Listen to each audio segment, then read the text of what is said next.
Teoría general del proceso. Enrique Vescovi, ex catedrático de Derecho Procesal en la Facultad de Derecho de Montevideo, secretario general del Instituto Iberoamericano de Derecho Procesal. Nociones preliminares y principios. 1. Sociedad, derecho y tutela jurídica. 1. Sociedad, derecho y conflicto. Sabido es que el hombre no vive aislado, sino en sociedad, y que en esa vida de relación está regulado por el derecho, conjunto de normas de conducta que hacen posible la vida en común y resultan indispensables para su regulación.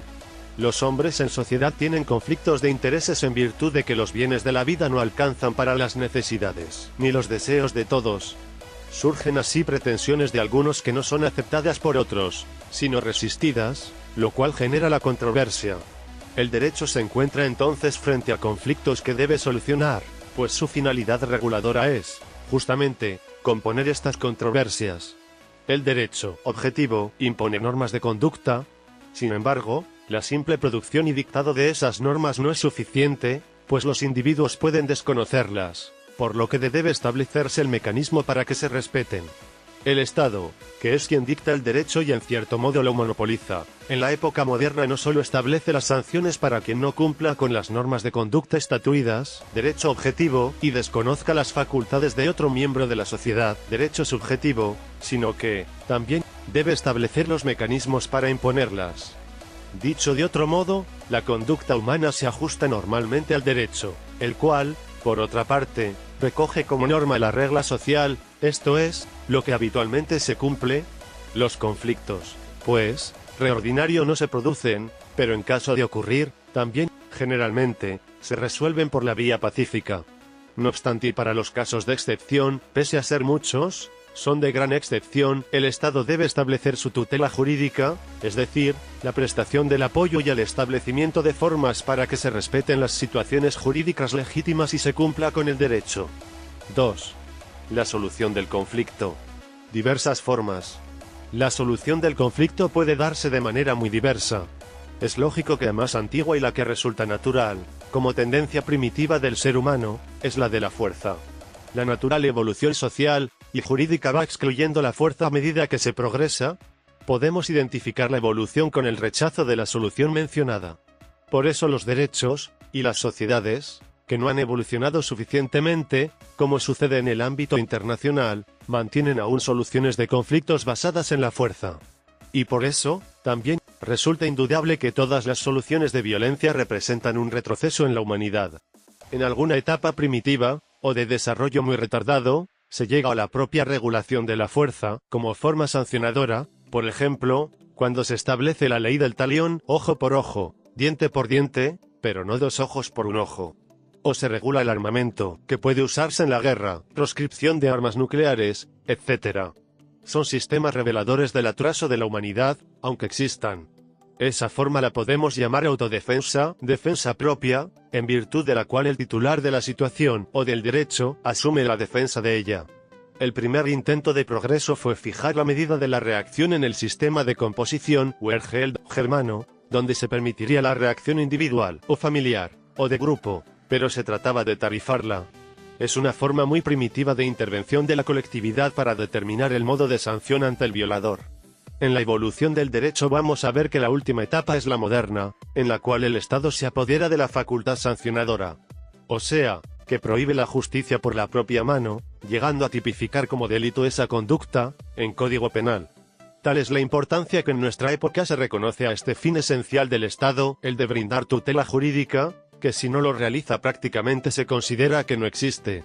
Entre aquella etapa de la fuerza y la actual, han existido otras formas que debemos estudiar, por cuanto todavía casi todas ellas coexisten con ese poder estatal de imponer las sanciones, y de resolver los conflictos cuando las partes no lo pueden hacer por sí mismas.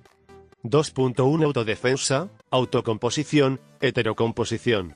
La forma de defensa propia, desaparecida hoy en el campo jurídico en general, sin embargo se mantiene para algunos casos de excepción. Así sucede con la legítima defensa, el derecho de retención, el de huelga, la posibilidad de cortar árboles o plantas del vecino, que invadan mi predio, aun la propia exceptio de nomadem pleti contractus. Y en el derecho internacional, la guerra como última ratio. son los excepcionales casos de autodefensa o autotutela que el Estado reconoce como solución, cuando su propia actividad no llega, o puede llegar tarde. En todos los casos la autotutela se caracteriza por dos notas esenciales: la ausencia de un tercero distinto a las partes, que pueda resolver el conflicto, y la imposición de la decisión de una de las partes a la otra. Los autores mencionan, entre otros, el caso de la renuncia o desistimiento, solución que proviene del atacante o pretendiente, y que consiste en abandonar el conflicto, sacrificando su propio interés. Otra forma es el allanamiento, que, por el contrario, es la sumisión del atacado, pretendido, demandado, que se aviene a reconocer la razón o la pretensión del otro. El desistimiento y el allanamiento pueden darse, como luego lo veremos, dentro del proceso. La tercera es la transacción, que se deriva de un acuerdo entre ambas partes en el conflicto, las cuales lo resuelven mediante concesiones recíprocas en sus respectivos intereses o pretensiones. Las otras formas se encuentran dentro de la heterocomposición y suponen la solución del conflicto por un tercero. Primitivamente se conoció la figura del árbitro, a veces antes que la del juez, que es un tercero que las propias partes nombran como imparcial para someterle su conflicto y con el propósito, de antemano, de aceptar su decisión. 2.2 El tercero en conflicto. Mediación, conciliación y arbitraje. La intervención de un tercero en conflicto, con el fin de provocar un arreglo, aparece desde los albores de la humanidad y da lugar a diferentes formas de solución. Los autores se refieren, como antecedente lógico, al tercero en el contrato, que interviene para acercar o, excepcionalmente, suplir la voluntad de las partes en el acuerdo, que supone la formación de aquel. Comienza por mencionarse al nuncio o mensajero, que transmite la voluntad de una parte a la otra, pues, como se sabe, una vez aceptada la voluntad de una parte a la otra, una vez aceptada una propuesta y comunicada la aceptación, queda concluido el acuerdo de voluntades. Existe, también, la figura del mandatario, quien actúa representando válidamente la voluntad de la parte que lo instituye, mandante, o sea, que representa a una de las partes en la celebración del contrato, así como en cualquiera de los demás actos jurídicos, salvo los personalísimos. Y mediante la representación, y por intermedio de un mandatario, se puede, en principio, celebrar toda clase de contratos. Una figura que se deriva de esta, aunque es diferente, es la del gestor de negocios, quien carece de representación, pues actúa conforme a su propia voluntad, pero puede contratar en nombre ajeno, sujeto a la ratificación de éste. Figura que tiene solucionar algunas situaciones en las cuales no se ha podido otorgar el mandato, y recogida en todos nuestros códigos. Por último y con carácter excepcional, se mencionan, siempre dentro del contrato, la figura de un tercero decidor respecto de algún elemento del contrato, que las partes no acuerdan voluntariamente sino que dejan librado a la resolución de un tercero fije el precio de la compraventa, artículo 1667, o el arrendamiento, artículo 1779. Este tercero ya no actúa por una parte, en nombre y representación de ella, SUPLIEND o una voluntad sino designado por ambas para hacerlo en forma imparcial. Justamente ese elemento, la imparcialidad, va a ser lo que caracteriza a los terceros que tienen como misión resolver, o ayudar a resolver, el conflicto cuando éste se ha planteado, como hemos visto. Estaremos aquí entre el campo de la autocomposición y el de la heterocomposición. Desde que, en realidad, partimos del arreglo entre las partes en forma voluntaria, pero por intervención de un tercero. Con diferencia de grados, según lo veremos. Nos queremos referir a las figuras de la mediación, la condición y el arbitraje. El mediador es un tercero que intenta comunicar a las partes entre sí, por propia iniciativa de esta o de un tercero que se lo pide, propone medios de solución aceptables y puede, en consecuencia, lograr el acuerdo de aquellas sobre el punto de discrepancia, Barrios de Ángelis. Es un simple particular que interpone sus buenos oficios. Sería el caso del abogado que, muy frecuentemente, busca el acuerdo antes que el pleito. En los Estados Unidos, por ejemplo, los abogados de las partes proponen siempre entre sí soluciones conciliatorias, inclusive intercambiando documentación, pruebas, etc., y el número de acuerdos logrados es muy alto. La solución obtenida por el mediador extrae su eficacia del acuerdo de las partes, es un mero contrato, una transacción, normalmente, salvo que una de aquellas renuncie a sus pretensiones por completo. La conciliación es, en último extremo, una mediación, pues resulta también de la intervención de un tercero que busca un acercamiento de las partes procurando el acuerdo basado en la voluntad de ellas. Por lo general el conciliador es un órgano público, creado especialmente a fin de solucionar, en forma amistosa, los conflictos jurídicos para evitar que deriven en un proceso judicial. O también, si se producen durante este, para suprimir o terminar el proceso ya iniciado. Esto da un carácter especial a la mediación, influyendo, al menos psicológicamente, en el ánimo de las partes y favoreciendo el acuerdo. El arbitraje implica la composición del conflicto por un tercero, que lo resuelve por su voluntad y conforme a un procedimiento predeterminado. Puede suponer un órgano público o privado, nacional o internacional. Generalmente encierra la sumisión voluntaria de las partes, quienes, a menudo, también lo eligen libremente. Hay casos de excepción, de arbitraje obligatorio. Así como también hay órganos permanentes de arbitraje, no elegidos para el caso concreto por las partes, tribunales, cámaras, etc. El árbitro es, en todo caso, un tercero imparcial y está investido, ya sea por las partes o por la ley, de atribuciones idénticas a la de los jueces, jurisdicción, mas no de poder o fuerza para ejecutar sus decisiones. Puede juzgar, pero luego necesita el auxilio para ejecutar lo juzgado. La justicia arbitral, que es la más primitiva y original, ha tenido un gran desarrollo en los últimos tiempos, tanto en el campo interno como en el internacional. 2.3 El proceso. Tercero nombrado por el Estado, el juez. La otra forma de heterocomposición es el proceso, que es la manera de solucionar los conflictos que brinda el Estado mediante su función jurisdiccional. En efecto, como hemos dicho, el Estado expropia la función sancionadora y, en sustitución de los particulares, debe organizar un mecanismo necesario para resolver los conflictos y aplicar las sanciones.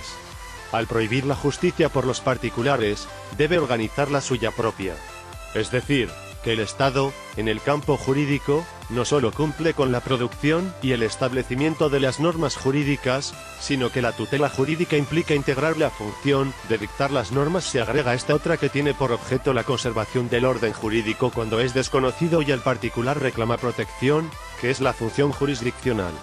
El medio para realizar dicha función es el proceso, y las normas que lo regulan, el derecho procesal. En conclusión, el Estado, al prohibir la autodefensa y reconocer la excepcionalidad de la autocomposición, otorga, mediante sus órganos, la tutela jurídica a las partes, por intermedio del proceso. Cuando dichas partes reclaman esa tutela, por medio de un poder jurídico, este recibe el nombre de acción. 3. Acción, jurisdicción y proceso, nociones previas. Nos proponemos comenzar con el estudio del derecho procesal, pero antes de hacerlo queremos efectuar una breve referencia a su contenido, señalando las nociones fundamentales que luego desarrollaremos en el curso de esta obra. Se ha dicho que los conceptos de jurisdicción, acción y proceso constituyen la trilogía estructural de nuestra ciencia, sus nociones básicas. La jurisdicción, según ya hemos visto, es la función estatal que tiene el cometido de dirimir los conflictos entre los individuos para imponer el derecho. Como su etimología lo expresa, significa decir el derecho, jurisdictio, aunque, en la concepción más moderna, no solo es eso, juzgar, sino también ejecutar lo juzgado.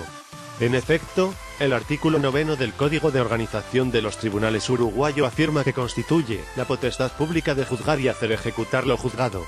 Como veremos luego, la función jurisdiccional, que es una sola, no se limita a juzgar conflictos entre particulares solamente, también en lo penal se manifiesta a través de la potestad de imponer la sanción al imputado, y en lo contencioso administrativo se juzgan las relaciones y conflictos entre los particulares y la propia administración. La acción constituye un derecho o poder jurídico que se ejerce frente al Estado, en sus órganos jurisdiccionales, para reclamar la actividad jurisdiccional. Es decir, que frente a un conflicto de intereses, o a una pretensión insatisfecha, el particular se dirige al órgano jurisdiccional para reclamar la satisfacción de ella, la solución del conflicto. Tenemos, así, planteado el litigio, en la terminología carnelutiana, que debe resolver el juez aplicando el derecho. La moderna doctrina considera la acción como un derecho abstracto a reclamar la protección jurisdiccional, la que se realiza por medio del proceso. Porque la actividad jurisdiccional no funciona, normalmente, de oficio, sino a iniciativa de parte, conforme a los viejos principios romanos de ne procedat iure ex officio in nemo id ex sine actore. En el proceso penal, el que ejerce el poder reclamando el ejercicio jurisdiccional es otro órgano del Estado, el Ministerio Público, en lugar del acusador privado de la época primitiva, del cual solo quedan vestigios. Ahora bien, los autores modernos distinguen entre la pretensión, que es lo que concretamente se reclama, y la acción. Podríamos afirmar que es el contenido concreto de esta. Y se materializa mediante la demanda, proceso civil, o acusación, o demanda-acusación del proceso penal. Esta resulta, entonces, el acto de iniciación del proceso. Es la petición concreta del que ejerce la acción, poder de poner en movimiento la jurisdicción, planteando su pretensión, declaración de voluntad y solicitud hecha ante el juez y frente al adversario. El ejercicio de la función jurisdiccional que tiene por fin decir el derecho en el caso concreto mediante una declaración judicial que constituya, en adelante, la regla obligatoria con carácter definitivo e inmodificable, realiza por medio del proceso. Esa declaración la efectúa el juez, en representación del Estado, luego de una serie de actos, que constituyen dicho proceso, en lo que se denomina sentencia, que es el acto final de todo ese proceso. Y esa inmutabilidad de la sentencia es una casualidad de ella que se conoce con el nombre de cosa juzgada. El proceso, pues, es el conjunto de actos dirigidos a un fin, como sucede en todos los demás, proceso químico, fisiológico, la solución del conflicto o la satisfacción de la pretensión, mediante la imposición de la regla jurídica, el derecho, o más inmediatamente, la implantación de la paz y la justicia en el medio social. Entonces, si es fundamental que el Estado ejerza la función jurisdiccional, base de él, al punto de constituirse el judicial en uno de los tres poderes considerados, casi unánimemente, como los fundamentales, también es esencial reconocer a los particulares ese derecho a la jurisdicción que proclaman los tratados internacionales, o sea, el derecho a reclamar la tutela jurisdiccional. Pero, asimismo, resulta esencial el proceso, puesto que dicha función se presta por medio de toda esa serie de actos, que garantizan que la declaración final, sentencia, esté basada en una correcta evaluación de las situaciones que se plantean al juez. Por eso también resulta un derecho humano esencial, el del debido proceso, esto es, que se juzgue no solo por un juez imparcial e idóneo, sino mediante una serie de actos, que garanticen que esa declaración final sea la que corresponde conforme al derecho, que la sociedad por sus órganos naturales, legislativos, ha dictado. A tal punto, que se sostiene que si no se cumplen estas garantías no habría proceso. Por ello se reclama, primero para el derecho penal, que no se aplicará ninguna pena sin previo proceso, nulla poena sin indicio, y luego también para el derecho civil, considerando el debido proceso como un principio constitucional o un derecho natural, o de la superlegalidad constitucional, a que después nos referiremos. Para asegurar el resultado del proceso, se permite anticipar solo ciertas medidas de garantía, embargos preventivos, cautelas, prisión preventiva, etc. Pero las definitivas, y la confirmación y revocación de estas, solamente se pueden resolver y ejecutar, luego del proceso. Es decir, de todos los actos que la ley prevé para que el Estado ejerza la función de juzgar. Porque también resulta una garantía constitucional, la de que las formas del proceso puedan ser establecidas solo por la ley. Por eso resulta más preciso hablar del debido proceso legal.